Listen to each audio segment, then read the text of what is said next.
Good afternoon, radio audience, and again, we want to thank you for tuning in to the Unadulterated Truth broadcast. This broadcast is a live Bible question and answer program where you, the radio listeners, you have an opportunity at any point in time during this half-hour broadcast to pick up your phones, dial the number 281-837-2222 with any Bible questions or comments you'd like to make, and we will listen to your questions and comments as well during this half-hour broadcast. Luke chapter 20, we'll read into your hearing verses 41 through verse number 44, where the Bible reads, "And he said unto them, How say that Christ is David's son?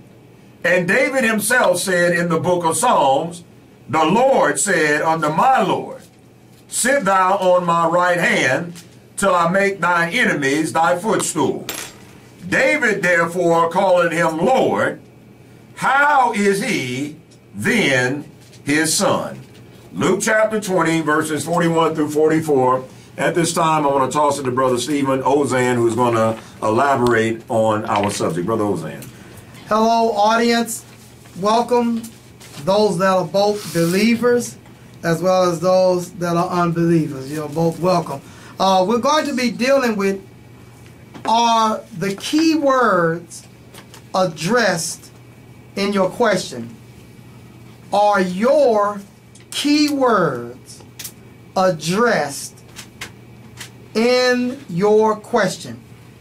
And what we're making reference to, or should we say in your Bible question, what we're making reference to is, we started off last week with a teaching on the thought of, when you ask a Bible question, was it being answered from the Bible? But now we're dealing with, to help you hone in on the specifics of how you are being deceived, are the key words which make up the subject being addressed. Remember, when you ask a question, the subject must be addressed. If I say what time you're going to go to work, you get to talk about, well, you know, I thought about coming on Tuesday, you know, and not even coming in today. I asked, what time are you coming to work? It's either I'm coming at 3 o'clock or I'm not coming to work at all, because it's not up for discussion. So if I'm the boss or you're the boss, vice versa, you have to let me know, yes, you're coming, or no, you're not. And if so, I need to know the time, because that's my question to you. And it doesn't matter if it's a husband asking a wife, a son asking a parent. It is, every subject must be addressed when you ask a question, or you have to refuse to answer the question. And in Bible study, that means you don't know the answer, or the answer you're going to give will incriminate you. Both solutions, both instances point to you not being qualified to teach on a subject that you're speaking on. And you are not qualified to lead people to Christ. Now, we're going to use another simple one to help comprehend this thought. Let's speak of the subject. If I were to ask my teacher of the Word of God, and I'm putting myself in your shoes, does baptism save? Now, that's very, very simple. Does baptism save? Amen. Now, let's go to 1 Peter 3. 1 Peter chapter 3. Now, you all will get maybe one of two answers, maybe more. Some of you will get, baptism is an outward sign of inward grace, showing that you're already saved. It is a thought that says, hey, I'm presenting myself to the world, showing I have faith in Christ. Those are incorrect answers. If an individual says flat out, no, baptism doesn't save because of the thief on the cross. Now, I want you to listen to these words real careful. I'm going to read you the answer. If you ask me that question, I'm going to go to 1 Peter 3:21, and you have been answered, Amen, whether you accept it or not. It says, the like figure. And what is the like figure? That's because we read that a lot, but let's go up a little bit and find out what is the like figure. Let's go up to verse 18. For Christ also, 1 Peter 3:18, once suffered for sins, the just for the unjust, that he might bring us to God, being put to death in the flesh, but quickened by the Spirit, by which also he went and preached unto the spirits in prison. The spirits in prison will be those who are disembodied from the physical man and are in paradise, because he's not going to go preach to the lost souls that are in Tartarus, that are at the bottom. He's going to preach to those that have hope. They're waiting to hear the message. Are we going to be free? Are you going to come let us out? And so he says, by the Spirit he went and preached to them. That would be the Holy Spirit. Verse 20. Which sometimes were disobedient, when once the long-suffering of God waited in the days of Noah, while the ark was preparing, wherein few, that is 8 souls, were saved by water. So during the time frame, there are some people who, during the time of Noah, and we say during the time of Noah, it can be before or after, whichever the case may be, but in that particular realm, Noah begins to teach. Well, you have some people who are disobedient, but like you have people disobedient today. And then those individuals change, but they don't see the flood, but they die. Well, they have to be given a release, as you and I will, from paradise, those of us who are Christians, who were sometimes disobedient and then baptized into the faith. Verse 21, the like figure whereunto even baptism. That's, remember, my question involved the word, the subject, baptism. Does it save? My question was, does baptism save? Now, I'm telling you, your pastor will not answer it. Your reverend and your doctor won't answer it correctly. Your father, meaning the spiritual father on the earth, and the priest and other different realms of religion, won't be able to answer it, because it says the life figure unto baptism doth or does also now. That's your key word. Why is now key? Because the thief is not there now. Amen. He's not here now. He is before the establishment of the church. Jesus said that he could forgive sins as long as he was on the earth. And he is on the earth hanging on a cross at the time he tells the thief. And you will find that in Mark chapter 2. Jesus said, I can forgive sin, the Son of Man, while I'm on the earth. Matter of fact, let's go there and validate it, because somebody's going to rise up and say, well, he didn't read it, and I'm going to read it. Go to Mark chapter 2, if you will. I'll mark it down, Mark chapter 2. And let's look at, if you will, verse number 10. And it says, but that you may know that the Son of Man has power on earth to forgive sins. He said to the sick of the palsy, I said unto thee, arise and take up thy bed and make thy way into thine house. He had told him in verse 9, whether it is easy to say to the sick of palsy, thy sins be forgiven thee, or to say, rise and take up thy bed and walk. Say, it's the same statement. What's easier? I'm just saying the words. It's the same thing. I'm going to forgive him his sin. Or I could have just told him to take up his bed. It still means his sins are forgiven. So that's why he's able to forgive the thief on the cross. Jesus is not on the earth anymore. So therefore he has a system that he himself personally actuates in water, where he baptizes you with the Spirit of God. That is his agent of cleansing. Then he fills you, causes you to drink the Spirit in. Do I have a text that says that? Yes. Look at 1 Corinthians 12. See, this is how you address the subject, the words, the key words to make up my subject.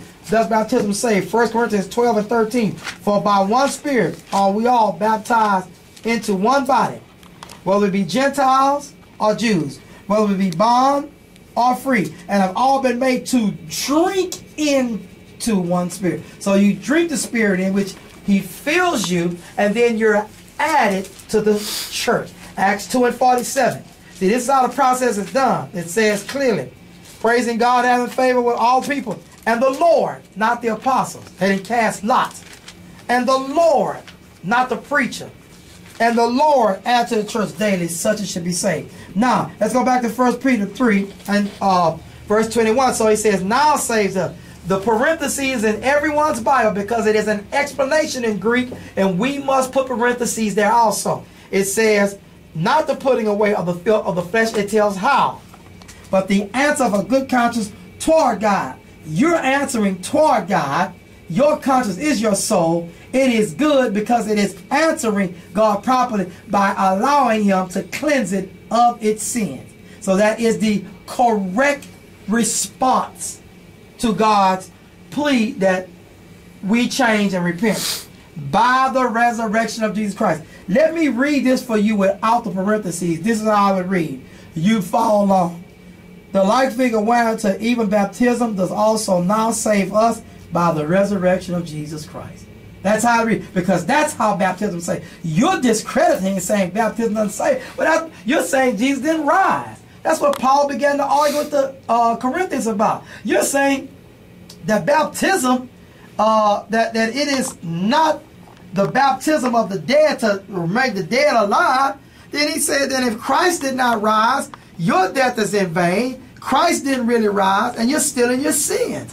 So why are you even talking about baptizing the dead people? People like me, you, who have sinned and need to be brought back to life. Now, look at this thought here. He says in verse 22, who is God in heaven? That's Jesus showing his authority, his right to heaven. On the right hand of God showing his power. Angels, which are much more powerful than you and I, created greater than us.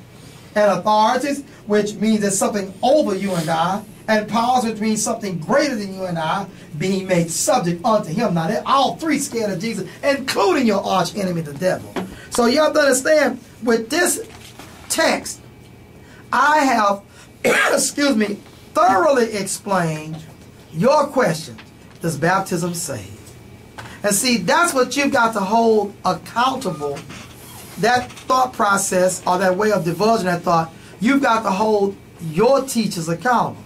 Because when you die, the Lord doesn't want to hear anything about what your preacher said. He wants to validate, and he's going to show you what you said. And he's going to validate. That's why he can't let you into heaven. That's a tragedy. Why would you die and not live forever? The number to call is 281-837-2222.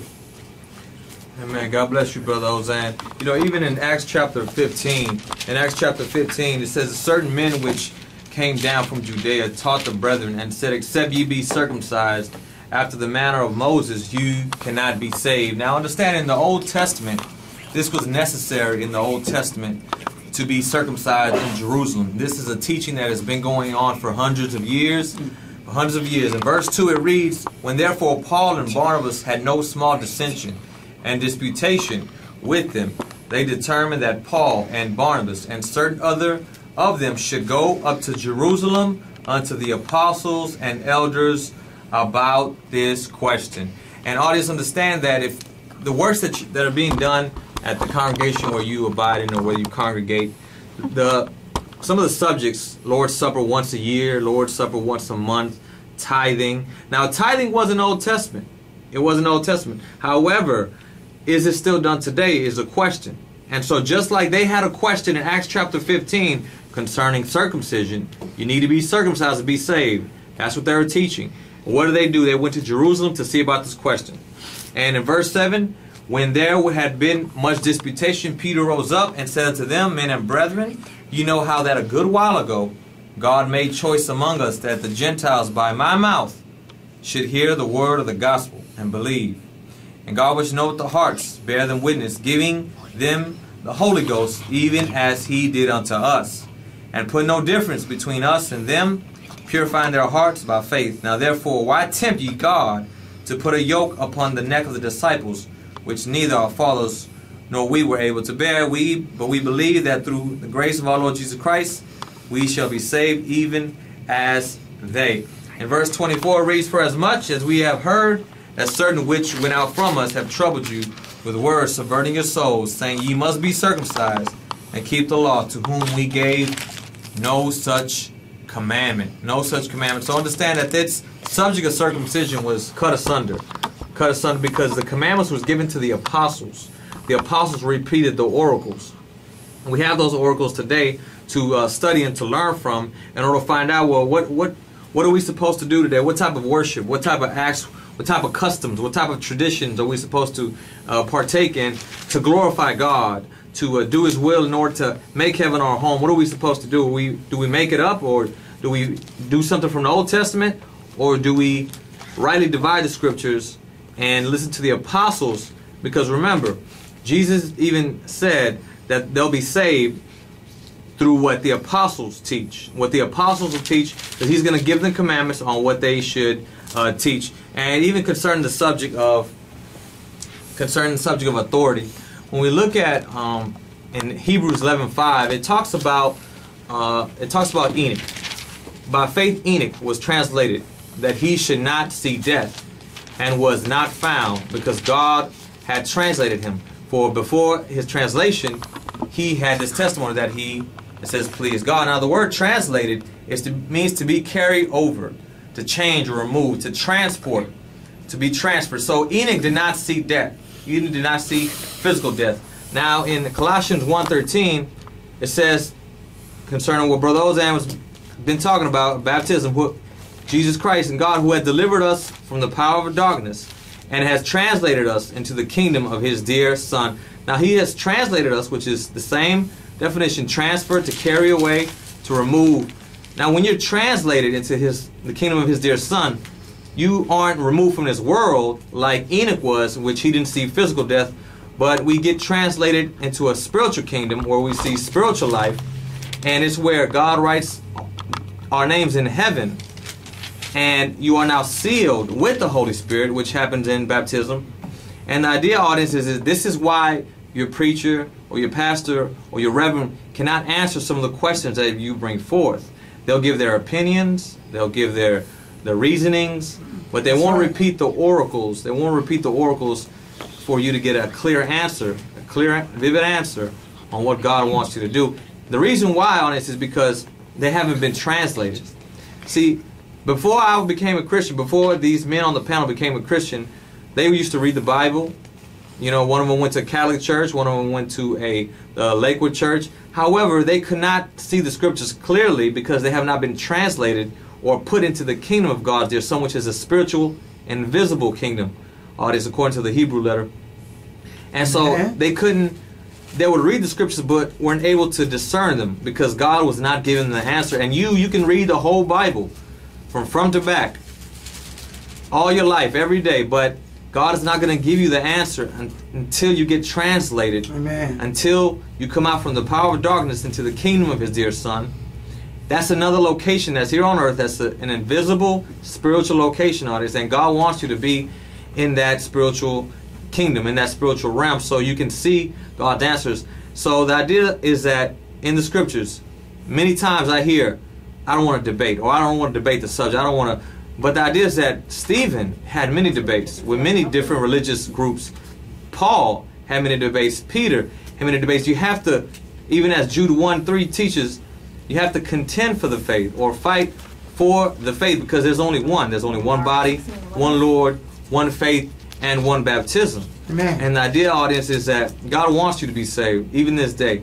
So we desire that you look into the scriptures, look into God's word, and find his answers on any subject that you have, salvation, how one is to worship, and any other subject, so you can know what God's will is, and so you can find salvation. Number to call is 21837-2222. We have a call. That's a question.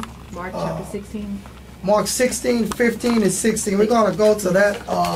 They want us to address that. And they want to know who is he talking to and who is talking. Wonderful. Thank you, Sarah. We're going to Mark 16, and we're going to look at verse 15 and 16. And the question that has been delivered. And we thank our audience for holding us accountable. And we're going to show what the subject is. The question is, who is being spoken to? And so the idea is that we're going to address that. Mark 16, and it says beginning in verse 15, this is Jesus telling the disciples what they're going to be doing. He said unto them, go you into all the world, and preach the gospel to every creature. He that believeth and is baptized shall be saved, but he that believeth not shall be damned. Now, this particular point of saying, who is he actually speaking to, is Jesus addresses the disciples. Now, if you go up further into the text, you will see where did Jesus come in contact with them. Look at, if you will, verse 9. Now, when Jesus was risen early, the first day of the week, he appeared first to Mary Magdalene, out of whom he had cast 7 devils. And she went and told them, that would be the disciples, that he had been with him as they mourned and wept. And they, when they had heard that he was alive, had been seen of her, believed not. After he appeared in another form unto 2 of them as they walked and went into the country. And they went and told it unto the residue, neither believed they them. Afterward, he appeared unto the 11. There's your answer. As they sat at meat, and upbraided them, which is to rebuke them with their unbelief and hardness of heart, because they believed not them which had seen him after he was risen. So, therefore, look at this. Look at Jesus' approach to this. Now, the question has been answered. It is the 11, because remember, Judas is dead. But notice, Jesus is angry. Look up the word upbraid. It's not a nice, it means I'm angry. I'm fussing at you. Because they did not believe the report of their brethren that Jesus was risen. He did not give them a special pass card because it is the 11. What he did is he challenged their belief and found it flawed, and was angry with them because they did not believe the report. The same will happen to you and I. If you do not believe the report of the written word that is brought to you by the teacher, where you can follow along as they're teaching to show you that you must believe the words that have been taught. And so let's look at another one, if you will. Look at Matthew chapter 21. This is a very exciting time for both you and I, as we're empowering you by God's power in his word to hold the teacher accountable. Don't love them so that you just go, well, I know you got a lot on your mind, and I didn't want to disturb you. A lot on their mind when your soul should be on their mind. Amen. That's the most important commodity that has been entrusted into your teacher, is the soul not only of himself, but of you.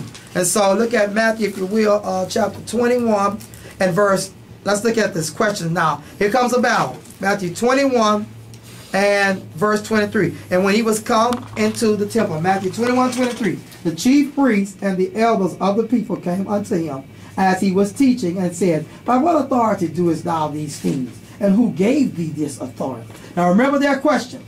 They're asking Jesus by what authority that he has been doing these unusual things and unusually resisting them. Now I want to share with you on this one. In this case, Jesus is going to give them the answer. Listen to me, audience, I beg you. If they answer his question. Do you know why? Because when they answer his question, they will have their answer. When you ask a person a question, and he asks you a question that has absolutely nothing to do with what you asked him, he is evading what you asked him. Jesus is going to say something to them that's going to cause them to give the answer God, and that's how he does his work. And that's what he's trying to help them see. So what happens in verse 24, Jesus answered and said unto them, I will ask you one thing, which if you tell me, I and likewise will tell you by what authority I do these things. Verse 25, the baptism of John, whence was it? From heaven or of men? And they reasoned with themselves, saying, if we shall say from heaven, he will say unto us, why did you not believe him? Let me ask you a question. Did you just hear what they said? That means they believed John. Listen. They believed John. Because they know they could have gave that answer, because they know this man's authority is from heaven. Although John did no miracles the scriptures teach, his power, his fierce in-your-face speech had a power of miraculous proportions where they knew no man could speak this powerful and be of himself. And he captured the hearts of the people because he was God's spokesman. Verse 25, but if we will say of men, we fear the people, for all hold John as a prophet. So now they're politicians. Because when you fear the people, that's what politics is with the people. You are now operating off what the people say. I want to share something with you. Every politician is afraid of the people.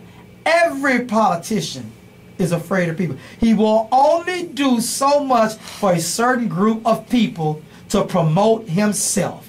And so that's why he's called a politician. He's of the people, and the people control. They might not like one group A, but he's going to like group B, because he can't exist without a following. And so he says in verse 27, and they answered Jesus and said, we cannot tell. Wrong answer, audience. Wrong answer. they're lying, first of all, because they do have two answers that they're running around their mind. Secondly, even if you don't know, that's too bad. Don't teach. Go and re-fortify yourself. Re-strengthen yourself in the doctrine, and then come back out and teach. So he says, and he said unto them, verse 27, neither tell I you by what authority I do these things. Now, you might say, well, Jesus didn't ask questions. He did. Because if they had said heaven from God's power, he would have told them, that's where I get mine. That's the answer. If they would have said of men, Jesus would have said, that's a lie. He got his power from God where I get mine. He still would have gave the same answer. And so the idea is that they have no hope of coming to the knowledge of Jesus Christ, and neither do you, by giving a lame answer like we cannot tell. Because they have in their heart a black mark. No Pharisee was baptized of John. Look it up. Do the homework. None of the Pharisees were baptized by John. They all rejected his message, including the beloved Nicodemus and Joseph of Arimathea. The number to call is 281-837-2222. Amen. Thank you, Brother Ozan. Brother Henry. We have also, we just want to read Acts chapter 6, where it says concerning Stephen, then there arose certain of the synagogue, which is called the synagogue of the Libertines, and Cyrenians and Alexandrians, and of them of Cilicia and of Asia, disputing with Stephen. And they were not able to resist the wisdom and the spirit by which he spake. Then they suborned men which said, we have heard him speak blasphemous words against Moses and against God. And they stirred up the people. And the elders and the scribes and came upon him and caught him and brought him to this council. Set up false witnesses which said, this man ceased not to speak blasphemous words against the holy place and the law. For we have heard him say that this Jesus of Nazareth shall destroy this place and shall change the customs which Moses delivered unto us. Now understand, in this debate, he was debating Cyrenians, Alexandrians, Cilician, men of Cilicia. You know, those are different churches of those time frames, just like they have different churches that we debate on today. And they were unable to overcome the wisdom which he spake, because he had this Holy Spirit and they did not. Now in Acts chapter 7:14, they brought up the same subject that they brought in Matthew, because they wanted to find a false accusation to accuse him of, but they were unable to find that accusation. And so the idea is that Stephen and all those who debated in the scriptures in the New Testament always used the words that God gave and not their own understanding. And so we ask that you do the same as well. This time we'll be closing Romans 16:16. The churches of Christ salute you.